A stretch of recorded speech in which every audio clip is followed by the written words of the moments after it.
Welcome to the Green Wave Coaches Show with Gallatin football head coach Michael Stroup and Gallatin News sports editor Blaine Kellar. The Green Wave Coaches Show is brought to you by Tennessee Ace Hardware. Football season is grilling season, so stop by Tennessee Ace Hardware today and check out their large selection of Big Green Egg grills. Also brought to you by Double Dogs, Sumner County's favorite sports bar. Dairy Berries Heating and Air. Dairy Berries has been voted Sumner County's best heating and air service for the past 9 years. For outstanding service, give them a call today. And finally, by Tennessee Highway Safety Office, reminding you that fans don't let fans drive drunk. Now here are Coach Michael Stroup and Blaine Kellar. Time for another edition of the Green Wave Coaches Show, brought to you by Double Dogs, Dairy Berries Heat and Air, and Tennessee Ace Hardware. I'm Sumner County Sports Editor Blaine Kellar, joined by Gallatin football coach Michael Stroup. The Green Wave really fell into a monsoon on Friday night against Green Hill in Region 4 6A action, following 26-13. Coach, starting off with that loss and recapping that, have you ever played in a game that was that wet? Probably when Katrina hit back in 05, I think it might have been, or 06. But yeah, Katrina was. We played a game. First half it was dry. Then she came in and our bus was underwater. So wow. Yeah. Hurricane Helene definitely didn't leave that kind of impact, but it definitely still had an impact, I would say, in all three phases for Gallatin on Friday night. Just how did you kind of assess those conditions playing a factor across the board? When you got to play in conditions like that, there's going to be bad things happen. You just got to be able to withstand the storm, I guess, no pun intended, but you gotta overcome adversity, and we did not, and we've got to do a better job of that. I think we had 5 turnovers offensively. I think we had special teams. We had a safety on a bad snap, and then we had a botched snap on the field goal before halftime. Yeah. So we. Yeah, but we were able to get some turnovers on defense as well. I felt like at one point in time right there it was just a follies of turnovers at one point in time for both us and Green Hill. But yeah, we've got to, in all of our losses, turnovers have hurt us, and so we just got to do a better job of securing football. Wanted to touch on the turnovers in a second, but kind of looking at the start that Gallatin had, it seemed like things were going to trend in a really good direction. Legarius Humphrey returns a kickoff 50-plus yards. Jaden Hoskins gets the touchdown from 30 yards out. And then the defense gets a stop, too. What happened from there to kind of shift momentum? I think it was just again, you have we can't hang our heads when things don't go our way. I don't think anything bad happened, but I think we kind of we got our backs against the wall, and I think the kids at the most part just kind of, we had a lot of energy coming out of the locker room too. They were excited to play, and then when something bad happens, they kind of just stand there and big-eyed, and which again is a sign of a team that inexperienced and young. But I told him yesterday I'm done with that excuse, because it's we're going into week 7 now, so you can that's no longer an excuse. You got 6 games of experience at that point. Yeah. So the conditions and whatnot, but our opening play, we scored a touchdown on the second play of the game. But you pop on the film, and we knew it immediately. We didn't block it right. And was fortunate to even score. Nose guard was unblocked, and so, which was a problem for us all night. And it's a very simple thing to do. We just got to be able to do it. Wanted to ask a little bit about that line play. It seemed like Green Hill was kind of just able to get on the edges against your offensive line and against your defensive line too. How do you kind of assess that? We got a block. That's assessing it. Yeah, that's an assessment for sure. Yeah. Has that been something that you guys have noticed on the tape throughout the year? Just is there I know you've made changes to the offensive line, but is there kind of a consistent theme in all of it? Well, I think that we've had some struggles in some areas and made some adjustments there, but for the life of me, Friday night was an anomaly. I mean, you've got guys in there that haven't been making mistakes, that were making mistakes, and so again, I think a lot of times kids overdo, and they try to do, they try to do somebody else's job to overcompensate, and when all they have to do is do their job. So we got to get back to where we do our job and changing the culture, and we talked about that yesterday at practice too. And I signed up for this job. I knew what I was signing up for, and you got to have a mindset that you're going in to dominate. And at times, we've had that mindset. Last year we did, but every year is a different group. So we just got to keep pounding the stone, and hopefully it'll crack.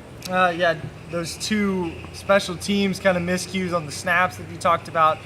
The punt goes over Max Kelly's head, the snap on that into the end zone for the safety, and then you have the field goal chance right before halftime that's high as well. Is there a lot more difficulty in that kind of weather snapping the ball? Maybe just the long snapping side of things? Oh, it's difficult to do anything in that kind of weather unless you got a boat. We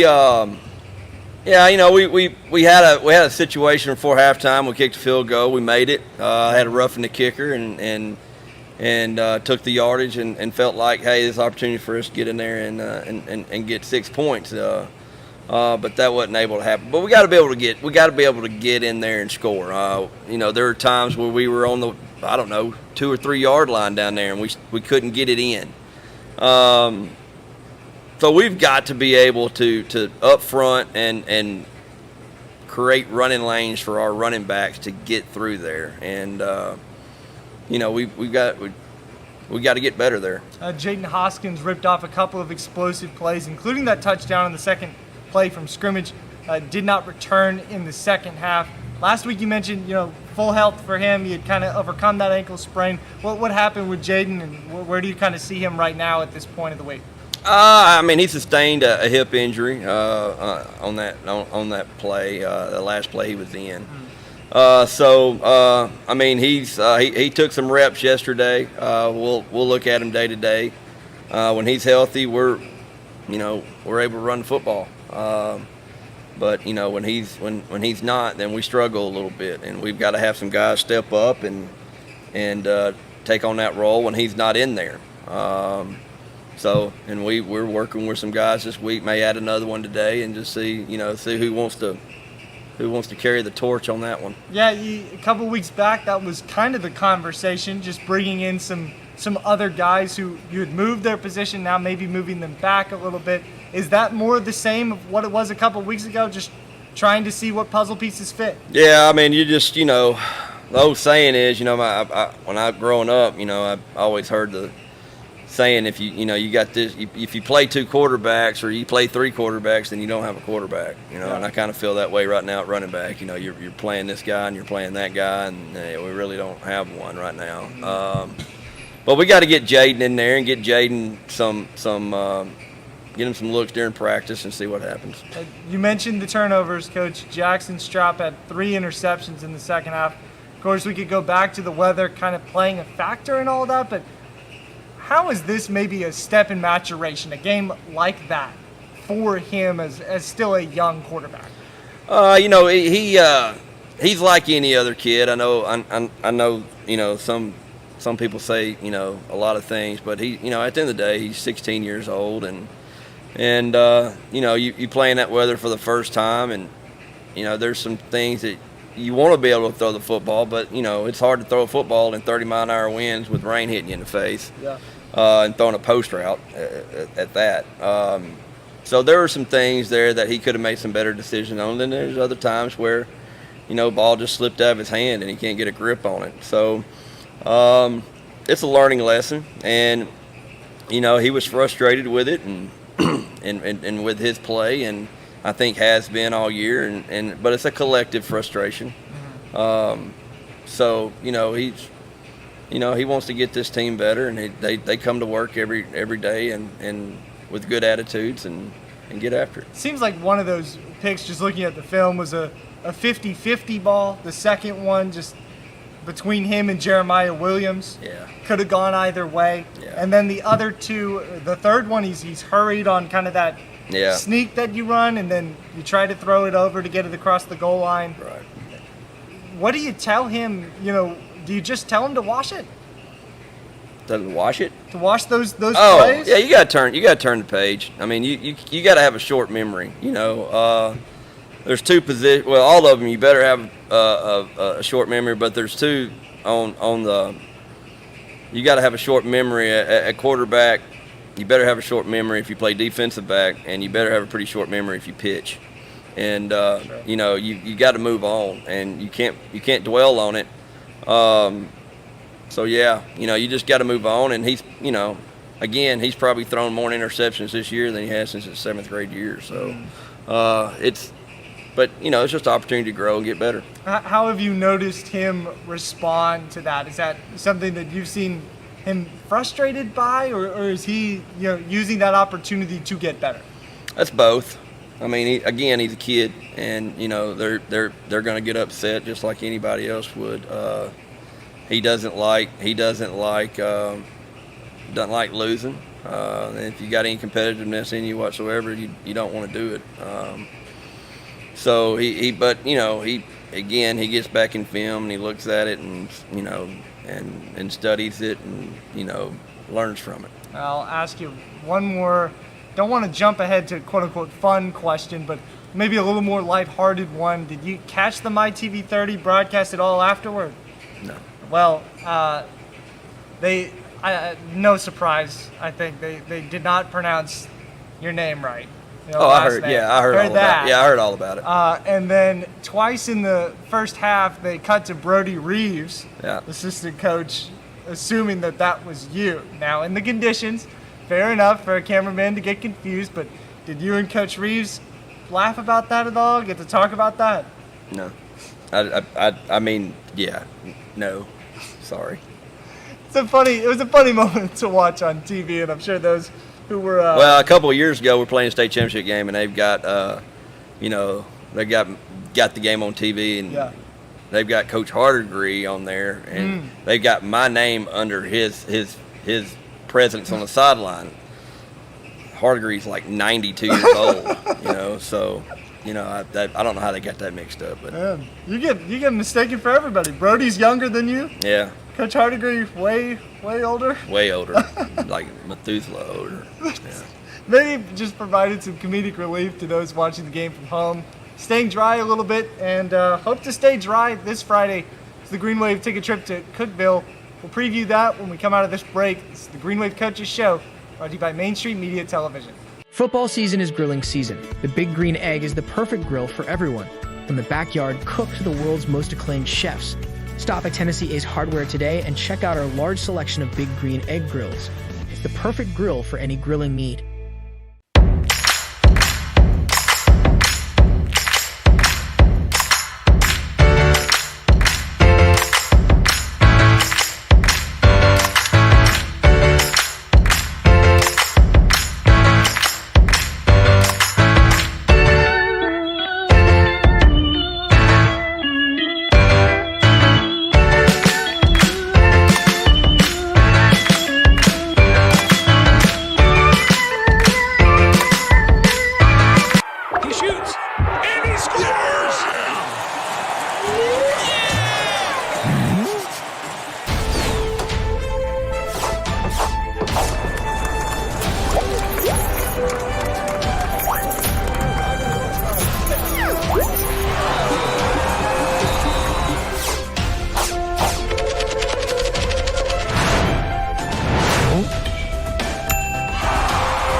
Toby knows comfort, whether day or night.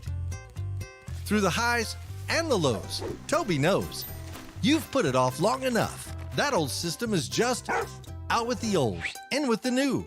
We'll make it worthwhile all the way through. Dairyberry is your local independent train dealer.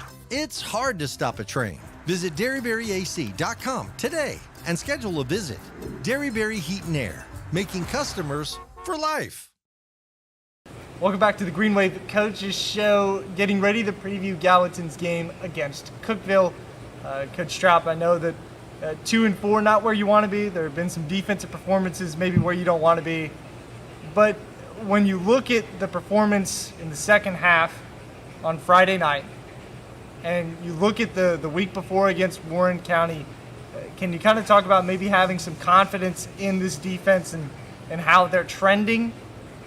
I think they're getting better and better each week. Again, it goes back to, guys have got to do what they're coached to do and read the keys they're supposed to read and not get lost in looking at everything else. I don't know if that will come into effect this year with Cookeville, because they don't do a whole lot of going back and forth and whatnot, and they pretty much run it at your face. So we've just got to be tough, and they're a big offensive line. They've got a big stud quarterback back there that who's a good football player himself, and he gets it and he goes, and we just got to be up to the task and be able to stop the run. Yeah, 807 yards rushing for Cookeville quarterback Blake Owen this season. How do you compare his rushing ability to some of the other mobile quarterbacks you've faced this year? Yeah, he's going to be the best one. He's a Tim Tebow type player, hard-nosed and plays linebacker on defense, and just a heck of a football player. Is there more to that rushing attack as well? You've talked about the offensive line being a part of it, and I think doing my research, there's only been 2 games this season where they're under 200 rushing yards. Yeah, they're pretty good up front too. They're pretty good-sized kids. I think they have a left tackle that maybe somewhere around 6'5", 280. So they're pretty meaty up front and do a good job. And covering this game last year between Cookeville and Gallatin at home, Gallatin was riding high on a win streak. Cookeville comes in not with the best record. It seemed like they surprised you guys. Is that a fair way of saying that? I mean, what do you kind of remember from last year's meeting? I don't know if they surprised us. I thought they were a good football team last year. I thought that we kind of got maybe comfortable. We got out to like 23-7 at the first quarter, and I think our kids kind of got comfortable. And then by the time we couldn't withstand the surge.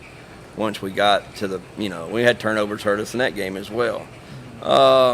But no, they're a good football team. They're very well coached, and they got on a streak, and I don't think they've been off of it since. You've worked on, you said you worked on the turnover aspect of things a couple weeks back. Mm-hmm. Some wet ball drills trying to secure the football. Are you guys doing anything this week to try to play as turnover free as possible? We have a turnover circuit with our ball carriers.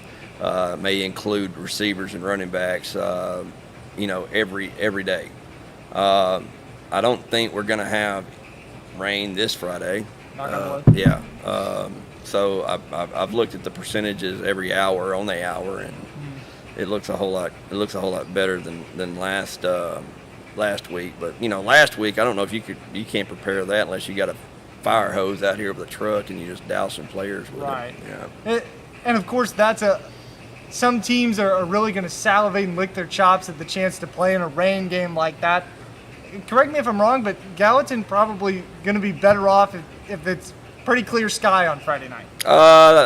We prefer those conditions. I think a lot of people would. You go through those games, in those type of weather, man. There's so much stuff that footballs are about $110 a piece right now. Maybe more than that, maybe $120. You ruin every one of those balls on games like that. And so we probably go through 6 or 7 balls just to kind of keep them from getting waterlogged. So, that's a lot of money. Did you guys have any of those kind of ruined from that game on Friday? We had a couple. Had a couple ruined. Yeah. Do you instill some confidence and faith into your offense this week? I know you scored the touchdown at the end of the game. Jackson gets the rushing score. Is there any of that within your staff, or are you guys just kind of treating it business as usual on the offensive side? We're just trying to get a little chemistry going. I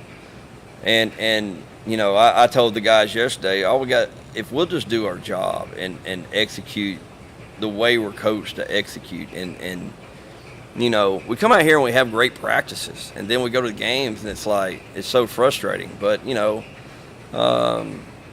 we just got to get better, and again, it takes a lot of coaching, takes a lot of hard work, takes a lot of patience, and you just got to stay with it and keep coaching them, and that's what we're doing, and hopefully the guys respond. Defensively, you said guys are probably individually doing too much. Is that the same case offensively? Yeah, that's kind of what I meant offensively. I thought, but defensively, I think the same can be true. I mean, we get to the, second to last play of the game, Green Hill runs an inside zone, and they're just trying to run the clock out and be done with it. You got a linebacker you got a defensive end in C gap, you got a shade over here in A gap. You got this linebacker who's supposed to take B. Well, he runs to C gap. Well, there's two people in C. That's not really going to work. Just do what you're supposed to do. Do what you're supposed to do, and things will fit up and make tackles in the hole and whatnot. But when you try to do too much and you don't stay focused, bad things like that happen, and that can be said for every position on the field. And you've seen a lot of football. When you deal with something like that, is that something that is easily correctable? I mean, is that something that, it's coach speak to say so close to turning the corner, or do you feel like it's still going to take some time? I think we've got the kids that can turn the corner. But when you have depth, it gets corrected pretty quick. And so when you have depth and you have people back there that can go out there and take someone's job, then those kids tend to correct it a little bit quicker. We just don't have a whole lot of depth right now, and so we've got to. But there will come a point. Where the old saying goes, kind of get tired of watching that. So you got to find somebody else. Well, you mentioned depth, Coach, and really serious tone here. You got a little thinner on the secondary with Alec Brown this week, and really serious injury on his part. How is he kind of recovering, and how is the team kind of rallying around him in that neck injury, if I'm not mistaken? Yeah, I think Alex is in good spirits. He's of course he's disappointed, and it was it was just it was a freak thing that happened, and I was dealing with another situation at the time. I turned around and he's laying on the ground down there, and went up for an interception and Pascal, and then just fell and went down face mask first, and so it was tough to kind of see him there in that state, and then cutting the jersey off and doing the neck brace thing and all that. But once he got to his feet, and he just he looked at me and said, "Coach, I'm gonna be fine."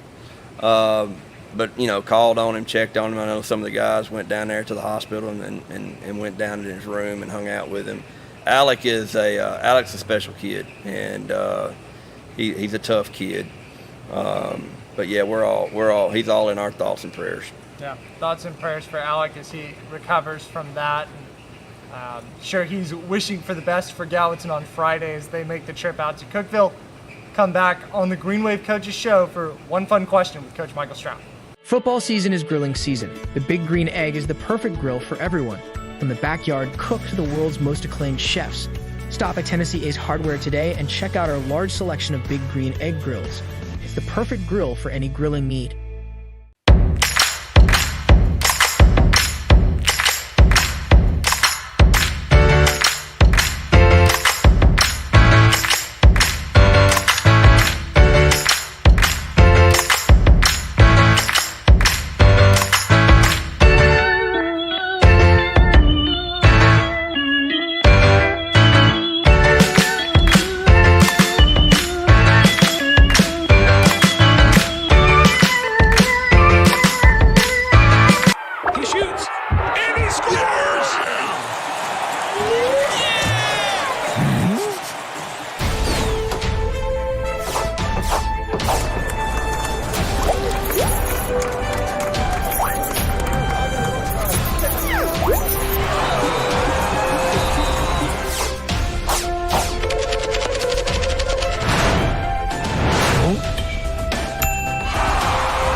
knows comfort, whether day or night.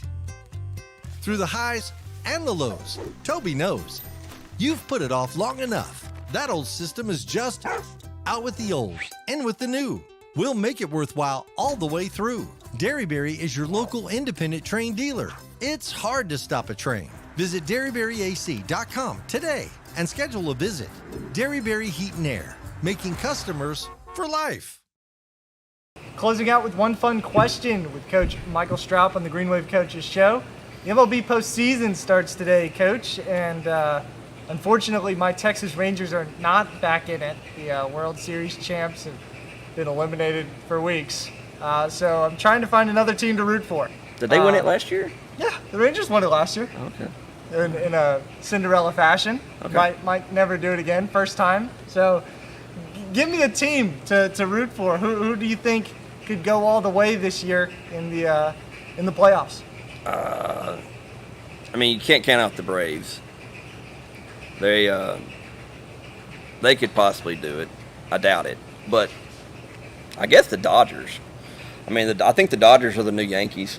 Yeah. You know, they spend a lot of money over on their players. So And they always get the best guys at the trade deadline too. They did that this year. They got a knack at that, right? Yeah.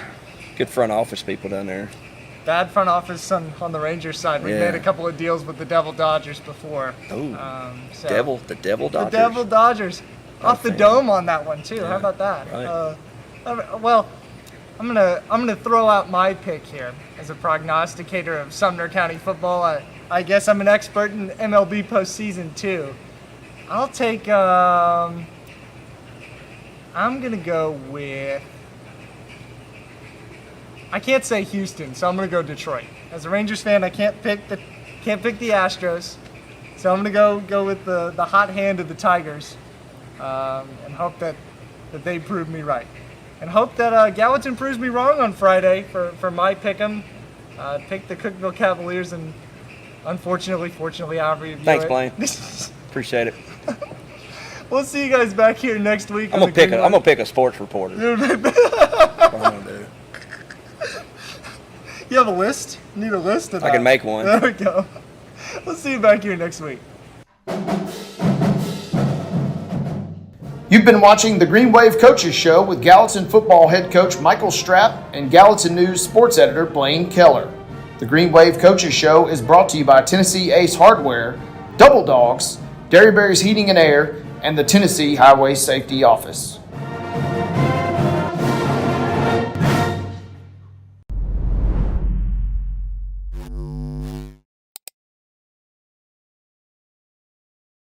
Football season is grilling season. The Big Green Egg is the perfect grill for everyone, from the backyard cook to the world's most acclaimed chefs. Stop at Tennessee Ace Hardware today and check out our large selection of Big Green Egg grills. It's the perfect grill for any grilling need.